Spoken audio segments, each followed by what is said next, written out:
dreamers, and welcome to our story. In a cozy little house with bright yellow curtains lived a fluffy, playful cat named Coco. Now, Coco wasn't just any cat. She had a special talent for imagining wonderful things, and her biggest, grandest dream was to host the most spectacular costume party Whiskerville had ever seen. Coco spent days sending out glittery invitations, which she carefully delivered to all her friends. The theme was simple and perfect, anything you can imagine. Her best friends were Barnaby Bulldog, a kind, slightly clumsy dog who loved wearing silly hats, and Flicker the Firefly, a tiny bug with a big heart and an even bigger glow. Finally, the day of the party arrived. Coco, dressed as a shimmering, magical unicorn complete with a horn made from a shiny party popper, pranced around her house, making sure everything was perfect. There were yarn ball streamers, fish-shaped cookies, and even a disco ball made from a polished saucepan. "This is going to be the best party ever," Coco chirped, adjusting her unicorn horn. Barnaby arrived first, wearing a giant, floppy sunflower costume. "Woof! Happy party, Coco," he barked, wagging his whole body with excitement. Then Flicker buzzed in, sparkling brighter than ever. He was dressed as a tiny, twinkling star, ready to dance, he chirped. Soon, other friends started arriving. Penelope Pig as a graceful ballerina, Reggie Rabbit as a speedy superhero, and even Mrs. Higgins the Hedgehog as a sparkly mushroom.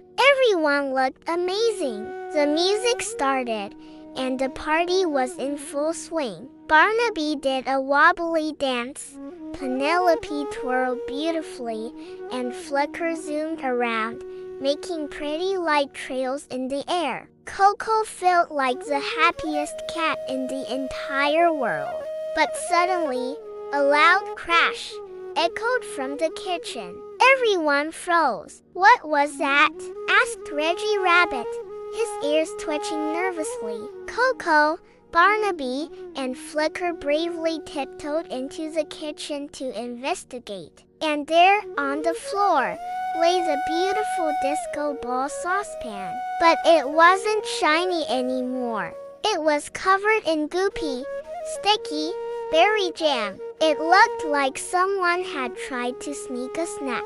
"Oh no!" Coco gasped. "My sparkling disco ball. Without it, the party isn't as shiny." Flicker tried to light up the room more, but even his bright glow couldn't make the jam-covered saucepan sparkle. The party music suddenly didn't sound as fun, and the other guests started to look sad. "We need sparkle," Penelope Pig declared. "A costume party without sparkle is like a cake without sprinkles." Barnaby started sniffing the ground. "I smell berry jam and a tiny footprint.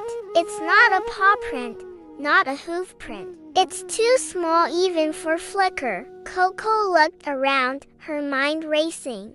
There's only one creature in Whiskerville with feet that tiny and a love for sweet treats. Percy the mischievous mouse. Percy was known for his love of snacks and sometimes getting into a little bit of trouble. "We have to find Percy," Coco announced, not to be mad, but to see if he knows where we can find something to make the party sparkle again. The trio followed Barnaby's keen nose, which led them out of the house and into Coco's garden. They tiptoed past the rose bushes and peered under the big oak tree. "There," whispered Flicker, pointing with a tiny antenna. Huddled under a mushroom, looking very guilty, was Percy Mouse. He was covered in berry jam, and clutched in his tiny paws was a small, dusty glass jar filled with what looked like firefly dust. It was actually just very fine, shiny glitter he'd found. "Percy," Coco began gently, "did you make the disco ball crash?" Percy nodded sadly, his whiskers drooping. "I just wanted a little taste of that yummy jam. Then I got scared and ran away. I found this shiny dust, but I didn't know what to do with it." Coco smiled kindly. "It's okay, Percy. Accidents happen, but that shiny dust, it's exactly what we need." Carefully, Coco, Barnaby, and Flicker helped Percy back inside. They gently cleaned the disco ball saucepan. Then, with Percy's help, they sprinkled the glittery firefly dust all over it. Flicker buzzed around the saucepan, making the glitter shimmer and shine. When they turned off the main lights and switched on the disco ball, the room exploded with 1,000 tiny, sparkling lights. It was even more beautiful than before. The music started again, louder and happier than ever. Everyone cheered. Percy Mouse, looking proud, even got to lead a small dance with Flicker.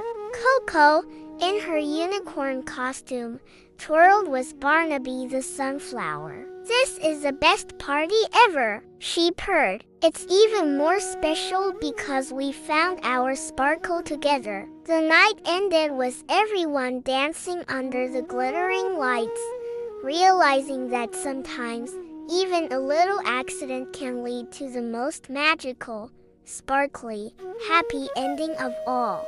Thank you for joining Coco's Catastrophe. If you enjoyed our story, don't forget to like this video and subscribe for more magical adventures. See you next time.